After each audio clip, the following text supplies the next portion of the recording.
Hello बच्चों, welcome to our class. Today we will start third lesson of history, that is religious synthesis. तो इसमें lesson में जो topic दिया है इससे ही हमें पता चल रहा है कि इस लेसन में हमें जो अलग अलग रिलीजन होते हैं उन्हें एक साथ में कैसे लाया गया है, अलग अलग रिलीजन के लोगों को, अलग अलग जाति के लोगों को एक साथ में कैसे लाया गया है, उन्हें कैसे कंबाइन किया गया है, इस लेसन में हम वो देखेंगे। बहुत ही अच्छा लेसन है, आप लोगों को पूरा ध्यान से सुनना है ताकि आप लोग आंसर जो है उसके वो भी आसानी से फाइंड कर सको, और क्वेश्चन आंसर्स भी मैं इसी वीडियो में आपके साथ में शेयर करूंगी, तो आप लोग पूरा वीडियो देखो। और आने वाले वीडियोस के लिए चैनल को अगर अब तक आपने सब्सक्राइब नहीं किया होगा और आपको अगर मेरी टीचिंग अच्छी लग रही है तो आप लोग इसे सब्सक्राइब जरूर करो ताकि आने वाले वीडियो के नोटिफिकेशन भी आपको मिल जाएंगे। चलिए हम स्टार्ट करते हैं अब। Diversity of languages and religion is an important characteristic of the Indian society। अभी इंडिया में हम रहते हैं, हमें पता है इंडिया में बहुत ही अलग अलग जाति के पंथ के लोग रहते हैं, अलग अलग भाषाएं बोलने वाले लोग रहते हैं। तो ये हमारे इंडिया का एक स्पेशलिटी है, कैरेक्टरिस्टिक मतलब एक स्पेशलिटी है। And considering these features, the Indian Constitution has adopted the principle of secularism। तो इसके लिए हमारे इंडिया में जो अलग अलग जाति के लोग रहते हैं, अलग भाषा के लोग रहते हैं, इसे ध्यान में रखते हुए क्या किया गया है, यहाँ पर सेक्युलरिज्म प्रिंसिपल जो है उसे एडॉप्ट किया है। मतलब हम सब धर्म को, सब जाति को एक जैसा ही यहाँ पर देखते हैं। हर जाति, हर धर्म के लोगों को देखने का, उनको उनके बारे में सोचने का जो नजरिया है हमारा, वो एक जैसा होना चाहिए। किसी को भी कम या ज्यादा, किसी को बड़ा या छोटा हमें नहीं समझना है। In medieval India to atoms, in medieval India to मतलब जो मेडिवल इंडिया था दैट टाइम, जो शिवाजी महाराज का टाइम हम कह सकते हैं, या हम कहेंगे कि जो टाइम था जब मुगल्स हमारे इंडिया में थे, तो ये सब जो टाइम है, attempts to bring about religious synthesis in social life were made on the basis of this principle। और वो टाइम पर भी आपने देखा होगा जो संत तुकाराम, संत ज्ञानेश्वर, संत एकनाथ, फिर रामदास स्वामी और बहुत सारे जो संत है, इन्होंने सबने एक ही अपने जीवन का कार्य किया हुआ है कि लोगों में भक्ति भक्ति का मार्ग लाना। मतलब उससे क्या होता है, लोग एक ही अलग अलग ना समझते हुए खुद को एक ऐसे समझते हैं कि हम लोग सब एक हैं और भक्ति के मार्ग में ही वो चलते हैं। तो ये बहुत ही अच्छा काम उन्होंने किया हुआ है। ऐसे ही अलग अलग धर्म के अलग अलग जो है हमारे इंडिया के अलग अलग प्रांत जो है, जगहें है, स्टेट से, वहाँ भी अलग अलग बहुत सारे संत लोग होकर गए हैं। ये मैं महाराष्ट्र के बारे में आपको बता रही हूँ। तो उन संतों ने भी बहुत अच्छा कार्य किया हुआ है। तो वो मेडिवल पीरियड में भी उन्होंने यही काम किया था जो बाद में भी किया गया है।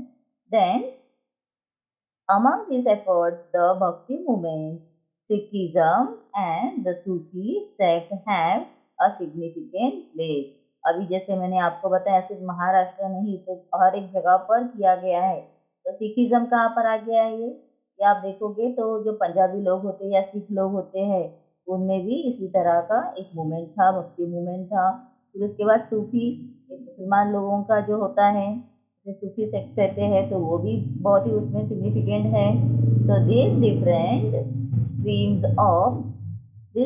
streams of thought arose a different parts of India। और ये डिफरेंट डिफरेंट इंडिया के पार्ट में हर जगह पे देखो अच्छे लोग होते हैं, जो बुरा कार्य करने वाले जितने लोग होते हैं तो उसे खत्म करने वाले भी लोग वहां पर होते हैं और वो अपना कार्य करते हैं।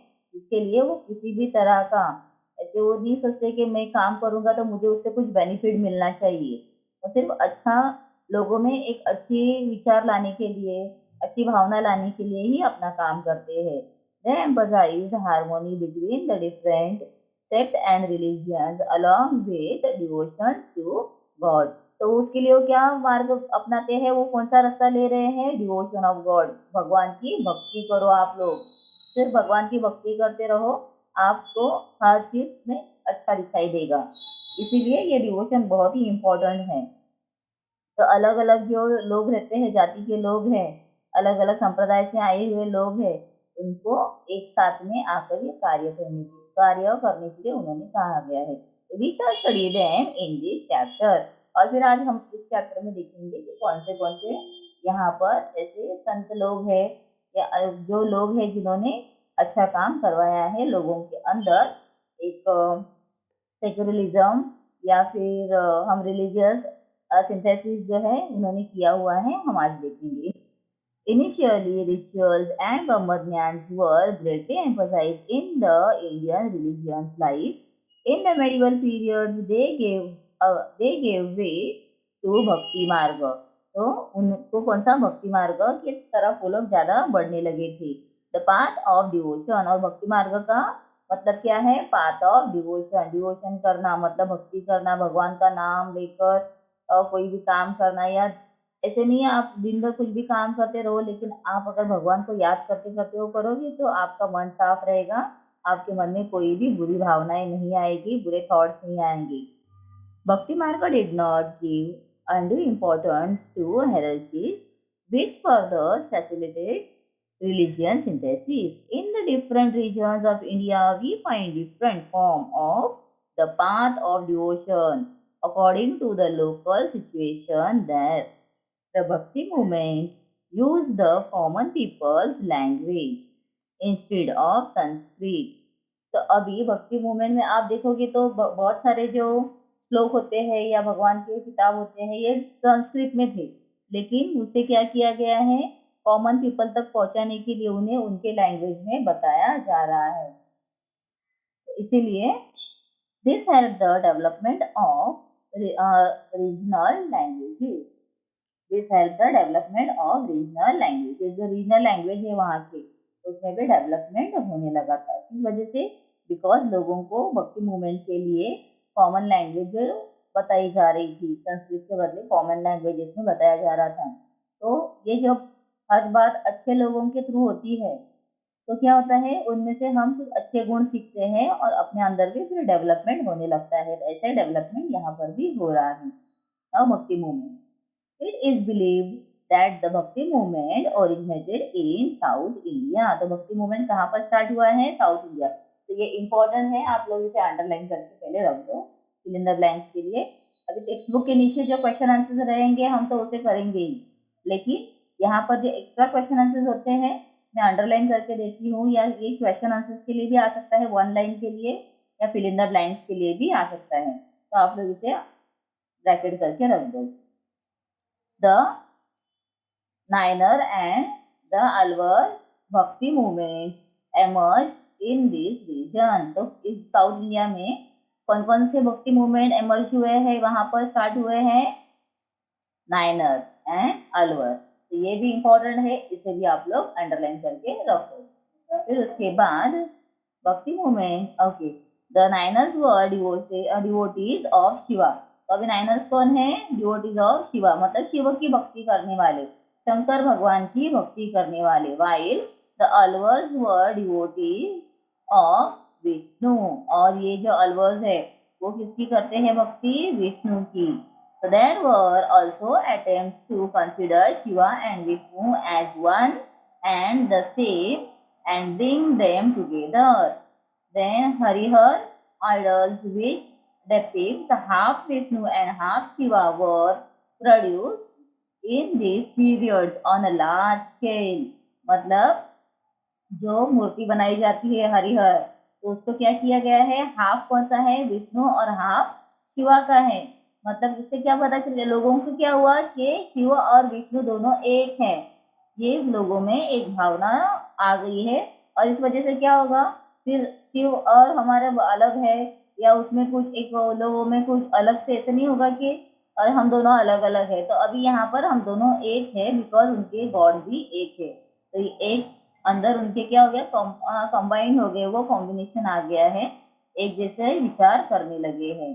Then people belonging to all social strata had participated in these bhakti movements. They preached values like love of God. उसमें क्या उनके अंदर कौन से प्रीच हुए हैं? वैल्यूज। उनके अंदर कौन से वैल्यूज आए हैं? तो love of God, humanity, compassion, mercy etcetera. तो मर्सी करना, लोगों के ऊपर दया करना। Then Ramanuja and the other acharyas strengthened the base of bhakti movements in South India.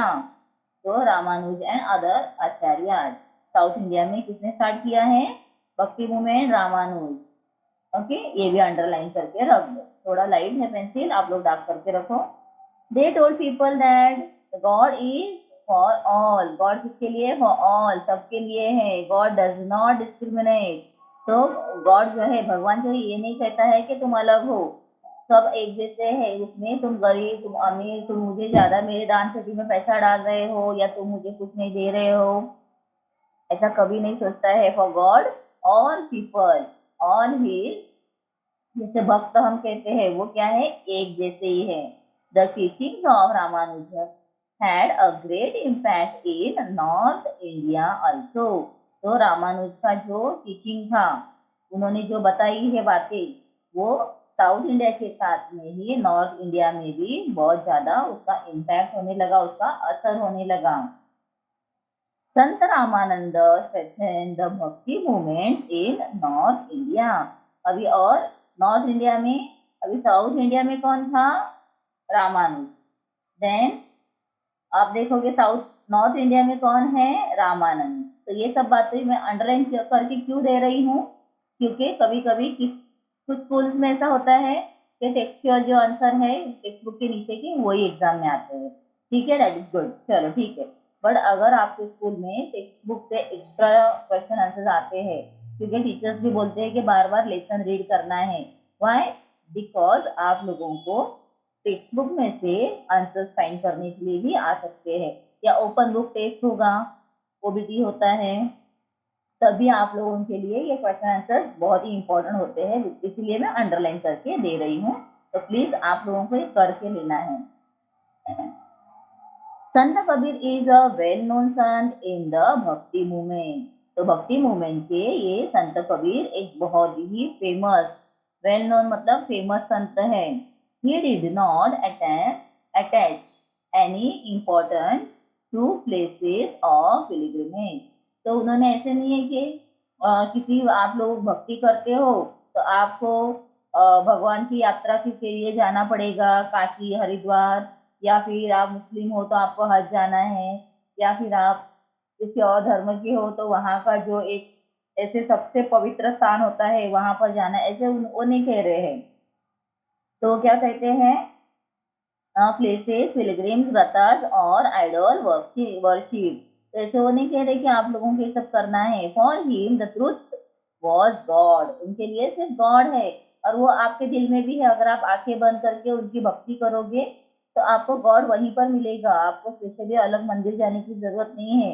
ऐसे सब ये किसने दी हुई है? संत कबीर ने। ही taught he taught that all human beings are equal. He did not believe in any differences based on caste, creed, sex and religion. मतलब वो कह रहे हैं कि कोई भी धर्म जो है, जाति, पंथ, वो अलग अलग नहीं है, वो सब एक है। ही wanted to bring about Hindu and Muslim unity. और उन्हें हिंदू और मुस्लिम को एक करना है, स्ट्रॉन्ग करना है। बिकॉज दो धर्म अलग हो जाते हैं तो पूरा देश अलग हो जाता है, इसलिए उसे साथ में रखना जरूरी होता है। He criticized the extremely orthodox people in both Hindu and Muslim religions in strong terms। और उन्होंने जो हिंदू और मुस्लिम के जो बहुत ही मतलब अपना धर्म एकदम स्ट्रांग है ऐसा बोलने वाले जो लोग होते हैं, ऑर्थोडॉक्स होते हैं, उनको भी उन्होंने क्रिटिसाइज करने की बहुत कोशिश की। हाँ, बहुत ही स्ट्रांगली उन्होंने क्या किया, अपने जो विचार है उनके साथ में रखे, उनके सामने रखे, ताकि लोगों में बदलाव। क्योंकि देखो कभी कभी क्या होता है, कुछ लोग समझते हैं कि यस हमें ये सब बातें बराबर है, माननी चाहिए, लेकिन उनके धर्म के जो लोग होते हैं वो उन्हें फिर क्या करते, चढ़ाते हैं कि नहीं ये सब बोल रहे हैं, इनके बातों में मत आओ, ये अपना हमें फुसला रहे हैं, बहला रहे हैं, तो आपको नहीं करना है। तो यहाँ पर संत कबीर उन लोगों को मतलब लोगों को फुसलाने वाले लोगों को ही बात कर रहे हैं, वो उन्हें समझा रहे हैं कि अपना धर्म जो है, आप लोग ठीक है समझ रहे हो, अच्छा है, लेकिन फिर भी हर धर्म एक है। बिकॉज एज ए ह्यूमन सब एक जैसे ही होते हैं ना, ह्यूमन तो अलग अलग नहीं है। किसी भी जाति के धर्म के लोग देखो, सब एक जैसे ही है। तो उसमें हमें यही सोचना है कि कुछ डिफरेंसेस नहीं रखने चाहिए। In Bengal the Chaitanya Mahaprabhu underline the importance of Krishna bhakti. तो अभी यहाँ पर चैतन्य महाप्रभु, इनका क्या आएगा, कृष्ण भक्ति। पहले हमने देखा नयनार, नयनार का क्या था, डिवोशन शिवा। फिर अलवर का क्या था, विष्णु। अभी यहाँ पर आप देखोगे चैतन्य महाप्रभु, इनका क्या आएगा, कृष्ण भक्ति। तो बहुत इंपॉर्टेंट है ना ये सब, आप लोगों को मैच द पेयर या फिर इन द ब्लैंक्स के लिए, या फिर अल्टरनेट में आ सकता है कि सिलेक्ट करो प्रॉपर आंसर, एक ऑप्शन सिलेक्ट करने के लिए आता है, उसके लिए भी अच्छा है। Due to his teaching people join the bhakti movement in transcending the boundaries of caste and creed. मतलब लोग क्या कर रहे हैं भक्ति मूवमेंट में, उसका टीचिंग ज्वाइन करने के बाद लोगों को ऐसे हो रहा है कि यस, और वो अपने जो कास्ट और क्रीड, अपने जाति धर्म, इससे वो अभी थोड़े से बाहर निकल रहे हैं।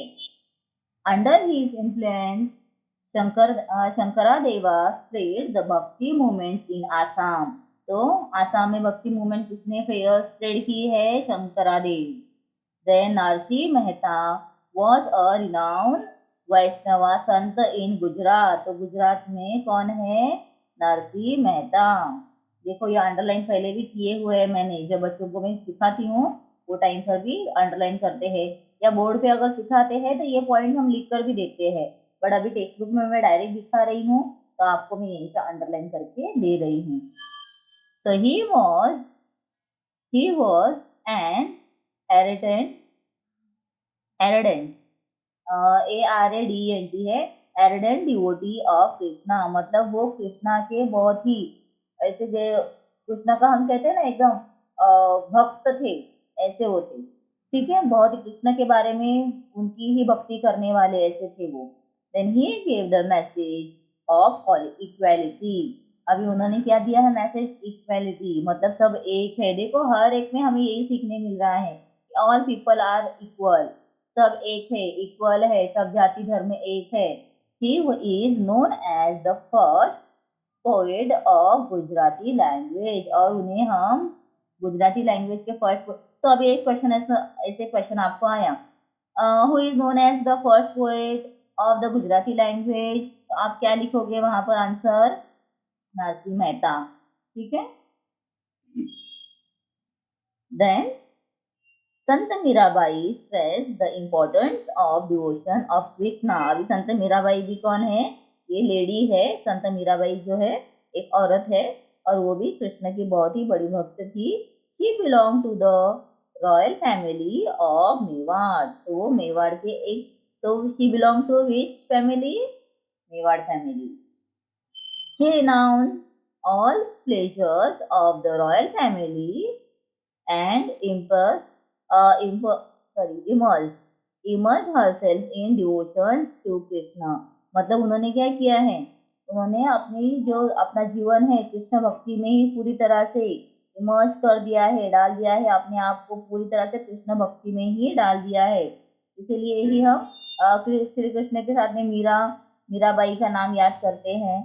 तो then she composed devotional verses in Rajasthani and Gujarati। तो कंपोज डिवोशनल वर्सेस मतलब क्या होते हैं, जो भक्ति गीत होते हैं, इसे क्या कहेंगे, भक्ति गीत। उन्होंने राजस्थानी और गुजराती में लिखे हुए हैं। हर devotional verses give the message of devotion, tolerance and humanity. तो उनके भक्ति गीत से क्या हमें पता चल रहा है, डिवोशन, भगवान की भक्ति करो, टॉलरेंस करो, मतलब सहनशीलता जो होती है वो, एंड ह्यूमैनिटी, लोगों की तरफ अपना प्रेम बढ़ाओ। संत सेना वॉज एन influential संत वो क्या है, इन्फ्लुएंशियल संत, मतलब लोगों को अपने जो विचार है उसको समझाकर उसे करवाने वाले कि आप इस तरह से रहो, आप ऐसे करो, तो ऐसे वो इन्फ्लुएंशियल है। Then Sant Rohidas was a great Sant, he gave the message of equality and humanity. तो ये सब संत के नाम हम यहाँ पर अंडरलाइन करके रखेंगे ताकि आप लोगों को सब पता चले कौन कौन से संत हमने यहाँ पर भक्ति मूवमेंट में अंडरलाइन किए हुए हैं। Then Surdas, great poet of Hindu literature, Surdas compose poetical work Sursagar. तो सूरदास का क्या आएगा, सुरसागर। डिवोशन और टू कृष्णा, कृष्ण भक्ति, ये भी क्या है, डिवोशन ऑफ कृष्णा मतलब कृष्ण भक्ति के बारे में उन्होंने अपने जो पोएट है पोएम्स जो है वो लिखे हैं। Is the subject of his work. The versus on Krishna भक्ति composed by the मुस्लिम संत रक्षण आर मेलोडियस। मतलब देखो मुस्लिम संत जो है उन्होंने भी कृष्ण भक्ति के ऊपर लिखा हुआ है। ठीक है, तो अभी हम क्यों कहेंगे कि फिर अलग अलग है धर्म, सब एक है, सब अपने दिल से सिर्फ भक्ति करो, सब एक जैसा लगेगा। रामचरित मानसा of Sant Tulsidas is the beautiful composition expressing devotion of Ram। तो रामचंद्र मानसा जो है ये कौन, तुलसीदास का, वो डिवोशन ऑफ किसका है, किसके बारे में, किसकी भक्ति के बारे में लिखा है, राम, श्री राम जो भगवान है उनके बारे में। तो यहाँ पर हमें बहुत सारा इंफॉर्मेशन मिला है। In Karnataka Basaveshwar stress the Lingayat stream of thought. अब यहाँ पर जो बसवेश्वर है कर्नाटक के, उन्होंने वहां पर एक जाति होती है लिंगायत लोगों की, जो ब्राह्मण कहते हैं जिसे हम मराठी में, तो ऐसे ही वहां पर वो लिंगायत होते हैं, वो मांस वगैरह नहीं खाते, नॉनवेज नहीं खाते हैं। तो ये जो लोग हैं वो उसी संप्रदाय के कौन थे, Basaveshwar. He oppose the caste system and stress the dignity of labour. और उन्होंने क्या किया, अभी यहाँ पे कास्ट सिस्टम को निकाल दिया और जो अपना काम करता है जिस तरह से, उसके ऊपर से ही हम, मतलब इंसान का काम महत्व है, उसका काम जो कर रहा है वो ज्यादा इम्पोर्टेंट है ना कि उसका कास्ट और उसका धर्म। Then the Kayakave Kailasa is his well known saying which means, अभी कयाकावे कैलासा का मतलब क्या होता है, वर्क इज कैलाश। कैलाश मतलब जो जिसे हम कहते हैं कि भगवान का जो घर है जहाँ पे भगवान रहते हैं उसे कैलाश हम कहते हैं। तो यहाँ पे वर्क इज वर्शिप, जो अपना काम है वही हमारी वर्शिप है, मतलब भगवान की पूजा अर्चना जो हम करते हैं वही हमारा। तो अपना काम जो है आप मन से करो, भक्ति भाव से करो, मतलब आपने भगवान की ही सेवा करी है। He encouraged the women's participation in his movement। तो अभी यहाँ पर उन्होंने जो वुमन है, लेडीज है, उन्हें भी अपने साथ में लिया है, मतलब वुमेन्स को भी एक अच्छा यहाँ पर रिस्पेक्ट मिल रहा है। नहीं तो पहले के जमाने में ऐसे था कि वुमेन जो थे, जो लेडीज थे, उन्हें सिर्फ घर पे रहना है, कोई भी बातों में उन्हें इन्वॉल्व नहीं किया जाता था। They just have to take care of their children and their home. तो यहाँ पर उन्होंने अपने जो मूवमेंट बनाया है उसमें उन्हें भी पार्टिसिपेट करवाया है। वाह, गुड, बहुत अच्छा लगा ना देख करके। वुमेन को भी यहाँ पर थोड़ा सा रिस्पेक्ट मिल रहा है, उन्हें भी फ्रीडम मिल रहा है। The men and women's belonging to all caste began to participate in the religious discussions conducted in the hall Anubhava Anubhava Mantapa. तो कहाँ पर ये सब एक साथ में आए थे, अनुभवा मंतपा। Shri Basaveshwar conveyed his teaching in the language of the people, that is Kannada. Karnataka में जो कन्नड़ा लैंग्वेज है, कन्नड़ लैंग्वेज, उन्होंने उसी लैंग्वेज में लोगों को समझाया कि क्या कहा गया है। उन्होंने हर एक चीज को उन्हें उनके सिंपल लैंग्वेज में एक्सप्लेन किया, ताकि जब कोई भी भाषा, अभी मैं इंग्लिश में यहाँ पर लेसन रीड कर रही हूँ, but if you try to explain this lesson, the whole lesson in English, so you will maybe not able to understand what the exactly meaning of this lesson. But I am trying to explain this in your own language, your in your easy language which we all know, that is Hindi। मतलब मैं ये जो lesson है इसे हिंदी में explain कर रही हूँ, ताकि हिंदी ये जो है हमारी राष्ट्रभाषा है, सभी को वो आती है, इसीलिए मैं हिंदी में एक्सप्लेन कर रही हूँ ताकि आपको ये लेसन अच्छे से समझ में आए। तो ऐसे ही ये संत जो लोग हैं वो भी करते थे, वो पीपल के लैंग्वेज में, उनके अपने लैंग्वेज में उन्हें समझाते थे। Kannada through the medium of the वचना लिटरेचर। तो कौन सी मीडियम ऑफ वचना लिटरेचर, एक लिटरेचर है। His work had a great impact on society, और उनका जो उन्होंने कार्य किया उसका सोसाइटी के ऊपर बहुत ही अच्छा पॉजिटिव रिजल्ट मतलब इम्पैक्ट हुआ है। His followers have composed their work in Marathi also। तो उनके जो फॉलोअर्स थे, अभी कर्नाटक जो है उसकी बाउंड्री के ऊपर आप देखोगे जो स्टेट्स होते हैं महाराष्ट्र और कर्नाटक दोनों के मिडल में आते हैं, तो उनको फिर कन्नड़ा और मराठी ये दोनों लैंग्वेजेस आते हैं, इसीलिए उन्होंने मराठी में भी उसे उनका जो उन्होंने फॉलोअर्स थे उन्होंने क्या किया है अपना वर्क जो है they compose that work in Marathi also. Of this composition Param Rahasya composed by Manmath Swami is very well known. तो परम रहस्य जिसने लिखा है मनमथ स्वामी। ग्रेट संत इन कर्नाटका इंक्लूड पाम पुरंदर दासा and others. They composed many devotional verses in Kannada. तो उन्होंने कन्नड़ा में बहुत सारे ऐसे भक्ति डिवोशनल वर्सेस मतलब भक्ति गीत लिखे हैं। ठीक है, अभी महानुभव पंथ, अभी हम देखेंगे Mahanubhav Panth. In 13th century Chakradhar Swami founded the Mahanubhav Panth in Maharashtra. तो महानुभव पंथ कहाँ पर स्टार्ट हुआ है? महाराष्ट्र में। When? In 13th century। This sect preaches devotion to Krishna। Shri Govind Prabhu was the guru of Chakradhar Swami. Chakradhar Swami के गुरु कौन है? गोविंद प्रभु। The followers of Chakradhara included men and women belong to all caste and creed. He supported equality. He travelled to all parts of Maharashtra preaching in Marathi. He preferred Marathi instead of Sanskrit। तो संस्कृत के बदले उन्होंने क्या use किया? Marathi, because again people language। This led to the development of the Marathi language। Many works were composed in Marathi। तो बहुत सारा उन्होंने फिर मराठी में ही लिखा हुआ है। This sect mainly spread in the Vidarbha and Marathwada. तो ये कहाँ पर फेमस है ज़्यादा? कहाँ पर सेक्ट ये जो पंथ है जाति है कहाँ पर ज़्यादा स्प्रेड है? विदर्भा एंड मराठवाड़ा। इन वो कहाँ पर है? महाराष्ट्र में है। ठीक है, then Riddhipur in Vidarbha is an important place for people of this sect. Sect मतलब क्या है? उस पंथ के लोग। हाँ मतलब अभी देखो मेन धर्म होता है हिंदू, उसमें फिर उसमें अलग ऐसे जो होते हैं ना पार्ट, वो like the Punjab and Afghanistan.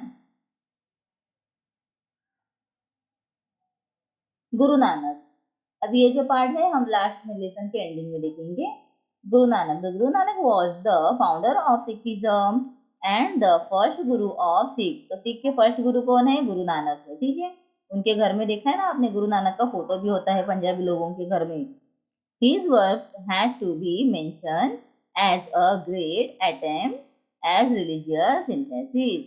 He visited the holy places of both Hindu and Muslim। तो उन्होंने हिंदू और मुस्लिम के जो रिलीजियस प्लेसेस है वहाँ पर भी विजिट किया है। He had also visited मक्का। तो मक्का मदीना आपने सुना होगा, तो वहाँ पर भी ये गए हैं। He realized that the feeling of devotion is common everywhere। और भगवान की जो भक्ति करते हैं हम, ये भक्ति तो एक जैसी होती है ना, उसमें कोई डिफरेंस है नहीं होता है। He taught that all persons should be treated equally। His teaching aimed at achieving Hindu-Muslim unity। He emphasized the shared behavior। मतलब सबको एक साथ में रखना है, एक ही रहना चाहिए, यही उन्हें भी लग रहा था। देखो अभी आप लोगों को एक कॉमन थिंकिंग यहाँ पर आ गई है कि ऑल संत, सब संत का एक ही पॉइंट ऑफ व्यू है कि सब धर्म एक है, सब लोग एक हैं, आप उन्हें क्या करो? एक जैसा ही देखो। The many peoples were influenced by the teaching of Guru Nanak. The number of his followers increased day by day. The followers of Guru Nanak are known as Sikh या सियाज। तो उन्हें क्या कहते थे, उनके जो फॉलोअर्स थे उन्हें क्या कहते हैं, हम सिख कहते हैं। आजकल तो फॉलोअर्स कहाँ पर होते हैं, सब सोशल मीडिया के ऊपर, इंस्टाग्राम के ऊपर फॉलोअर्स, लेकिन अभी इनके तो देखो बिना कुछ किए फॉलोअर्स हो गए हैं, बिकॉज उनकी भक्ति मूवमेंट वो ही इतनी स्प्रेड थी ना। ठीक है। द आदि ग्रंथ also known as the Guru Granth Sahib is the Holi book of the Sikh. तो सिख का जो बुक है उसे हम कहते हैं ग्रंथ साहिब। द आदि ग्रंथ includes compositions by Guru Nanak. तो गुरु नानक ने उसमें बहुत सारे ग्रंथ ऐसे भक्ति कॉम्पोजिशंस, जिसे हम जैसे अभंग होते हैं ना, उसी तरह से आप समझो। संत नामदेव, संत Kabir and other Sant. Guru Nanak was succeeded by 9 gurus of the Sikhs. The Guru Gobind Singh was the 9th Guru of the Sikhs. तो गुरु नानक के बाद में कितने गुरु हुए थे, 9 गुरु। उसमें लास्ट कौन है, गुरु गोविंद सिंह। ठीक है। उसके बाद उन्होंने आगे कंटिन्यू नहीं रखा, but after that, after Guru Govind Singh the Sikh regards the Guru Granth Sahib as there गुरु। और उसके बाद उन्होंने क्या किया, जो गुरु गोविंद सिंह है उनका गुरु ग्रंथ साहिब जो है उनका, गुरु ग्रंथ साहिब का किताब, उसे ही उन्होंने अपना गुरु मान लिया as per the order of गुरु गोविंद सिंह। तो गुरु गोविंद सिंह ने इसे कहने के बाद, मतलब उनके कंटिन्यू 9 गुरु थे, उसमें से सबसे पहला कौन था, गुरु नानक, और लास्ट कौन सा है, गुरु गोविंद सिंह, सागर में गोविंद सिंह। ठीक है। Then the Sufi sect. अभी सूफी जो संत है, सेक्ट है, पंथ जाति है मुसलमान लोगों की, उसके बारे में अभी क्या दिया गया है, तो इससे भी हमें बहुत अच्छी सीख मिलती है। This is the sect in Islam. The Sufi sect believes that God is full of love and the only way to reach him is through love and devotion. Okay, now we will continue question answer. Exercise start कर देते हैं। First question is right the related word. तो यहाँ पर हमें related word लिखने हैं। हमने बहुत सारे वर्ड्स अंडरलाइन किए थे, तो हमें यहाँ पर अभी यूज होगा। क्या दिया है, Shri Basaveshwara Karnataka, Mirabai Rajasthan, Ramanand north India and Chaitanya Mahaprabhu Bengal. Then Shri Chakradhar क्या है यहाँ पर, हम देख लेते हैं एक बार यहाँ चक्रधर का।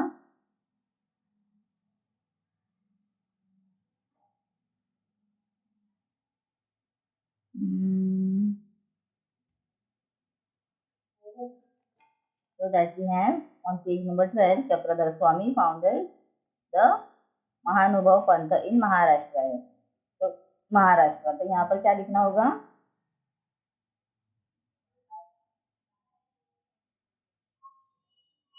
महाराष्ट्र। देन शंकर देवा Assam.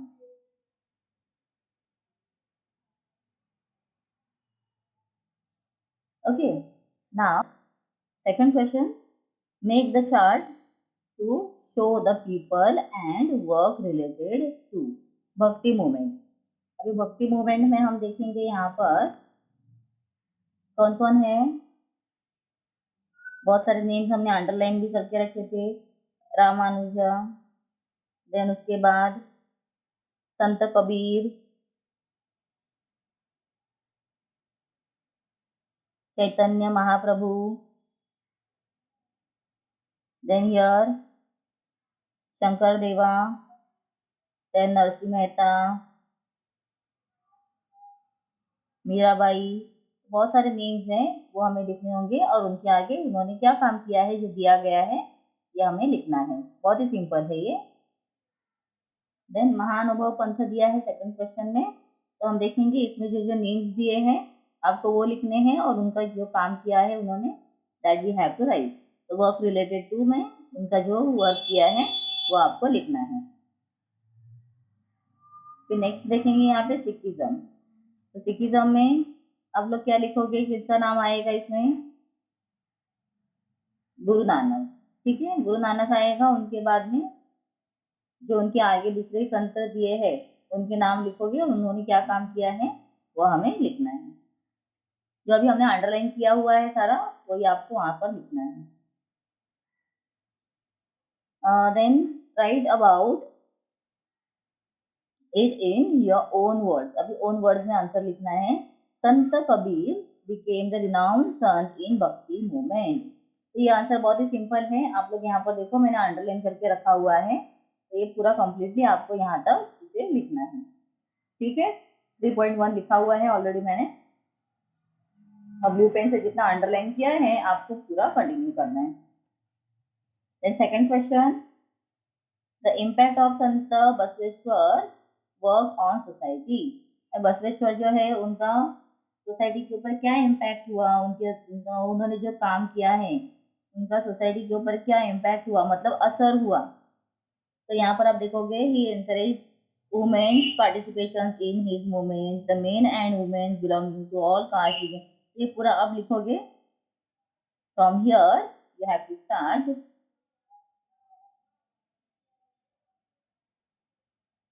Then till here you have to continue this। यहाँ तक इसे कंटिन्यू करना है। ये 3.2 का आंसर है, तो मैं यहाँ पे 3.2 लिख देती हूँ। ठीक है, again I will say fourth question, complete the following names. अब यहाँ पे जो नेम्स है वो पूरे मैंने फिल कर दिए हैं। आप लोगों को इजीली समझ में आना चाहिए, इसके लिए थोड़ा मैं बड़ा कर देती हूँ और वन टाइम में रीड करती हूँ। गुरु Govind Singh, Surdas, Guru Nanak, this is Manmat Swami. Here we have Mirabai, Ramananda, Kabir and last one is the Fan। ठीक है, तो ये सारे आंसर आप लोगों को नोट करके लेने हैं। संत मीराबाई में जो है यहाँ पर सिर्फ एक प्रॉब्लम हुआ है, इसमें थोड़ा एक्स्ट्रा लाइन दिया गया है, तो इसके लिए अगर आप डबल ही लेते हो तो शायद से ये हो जाएगा कंप्लीट, लेकिन यहाँ पे मीराबाई का स्पेलिंग में हमें MIRA ही है, इसके लिए मैंने वही लिखा हुआ है। तब ऐसे ही लिखो और आगे के पॉइंट जो है लाइन छोड़ दो उसे। ठीक है, तो ये कंप्लीट हो गए हैं क्वेश्चन आंसर्स भी। तो बच्चों अभी नेक्स्ट वीडियो देखेंगे जिसमें हम आगे का लेसन करेंगे। फोर्थ लेसन ऑलरेडी हमने किया हुआ है, आप लोगों ने अगर नहीं देखा होगा तो उसका वीडियो और क्वेश्चन आंसर जरूर देख लो। और फिर नेक्स्ट लेसन हम कंटिन्यू करेंगे, तो उसके लिए चैनल को सब्सक्राइब करना आप लोग बिल्कुल भूलना नहीं है, याद से सब्सक्राइब करना है। ठीक है, थैंक यू।